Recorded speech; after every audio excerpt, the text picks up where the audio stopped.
Okey, latihan ekstra untuk topik 1 jirim. Jadi pelajar diminta untuk kelaskan jirim ataupun bahan-bahan yang diberikan sama ada pure substance ataupun mixture.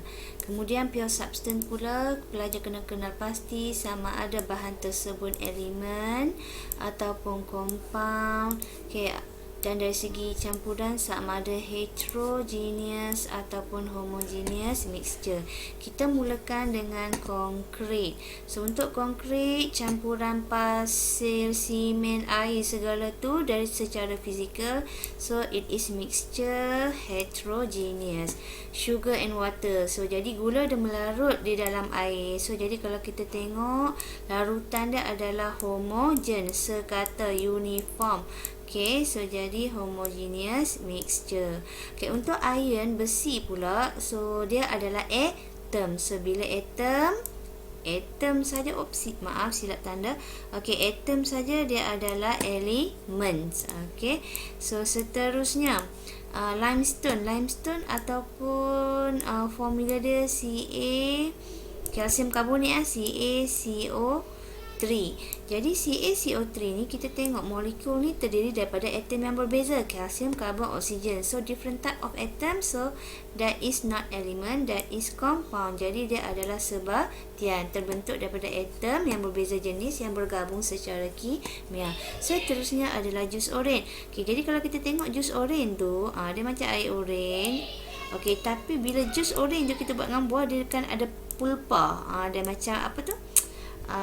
Gel yang buah tu lah, pulpa lah kita panggil kan, pulp.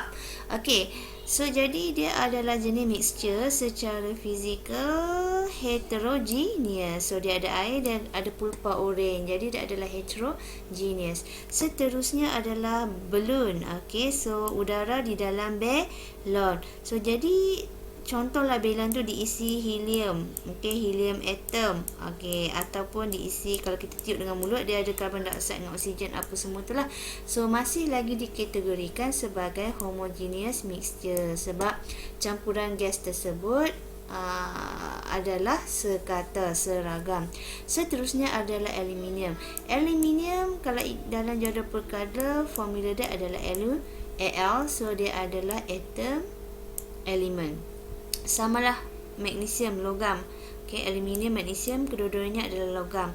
Okey, atom, so dia adalah unsur, elemen.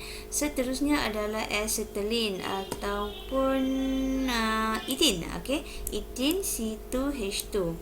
Okey, so ethene kalau kita tengok compound ni, okey, terdiri daripada karbon dan hidrogen, dua atom yang berbeza, oleh itu ia adalah compound.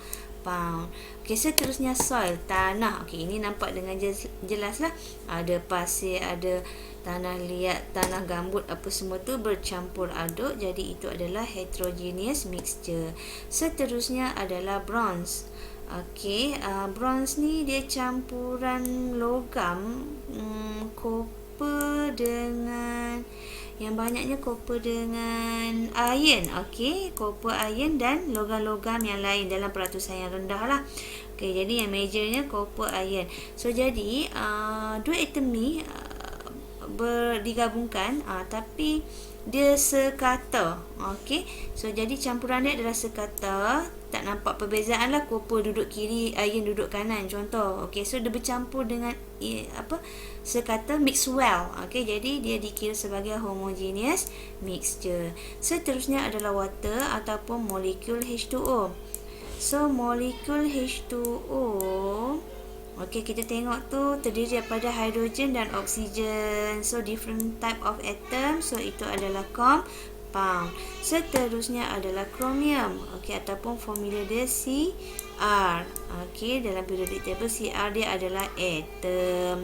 Okey, seterusnya larutan garam. So jadi garam ini mungkin dirujuk kepada sodium chloride lah. Okey, jadi yang kita makan hari-hari itu dia larut dalam air. So dia adalah homogeneous mixture, sama macam air gula. Seterusnya adalah benzin. Okey, benzin ataupun formula dia C6H6. Okey, kalau pelajar tak tahu, kamu boleh Google lah. Okey, keluarlah dia punya formula C6H6. So jadi karbon hidrogen, gabungan atom yang berbeza, compound. Seterusnya brass. Brass ni campuran copper dengan zinc, okey, dan juga beberapa metal yang lain dalam peratusan yang rendah. Jadi dia samalah macam bronze tadi ni. Dia mix well mix well. Kita tak nampaklah perbezaan antara atom-atom zinc, copper dan sebagainya tu. Jadi dia adalah homogeneous. Okey, baking soda ataupun formula dia adalah sodium bicarbonate, NaHCO3. Okay, minta maaf tulisan compan camping sebab saya masih amatur lagi. Okey, jadi kita tengok gabungan atom sodium, hidrogen, karbon, oksigen, different type of atom. So itu adalah compound. Okey, seterusnya klorin. Klorin molekul diatom consist of same atom. Atom yang sama iaitu Cl. So dia adalah elemen. Okey, water jumpa lagi. Okey, compound. Okay, a bowl of M&M's candy. So, campuran gula-gula M&M yang berwarna-warni tu. So, dia adalah heterogeneous. Seterusnya adalah salt water, larutan garam. Jumpa lagi. Tadi dah bincang, homogeneous mixture. Dan nitrogen. Okay, sama dalam case untuk klorin tadi. Molecule diatom, same atom. So, that is element.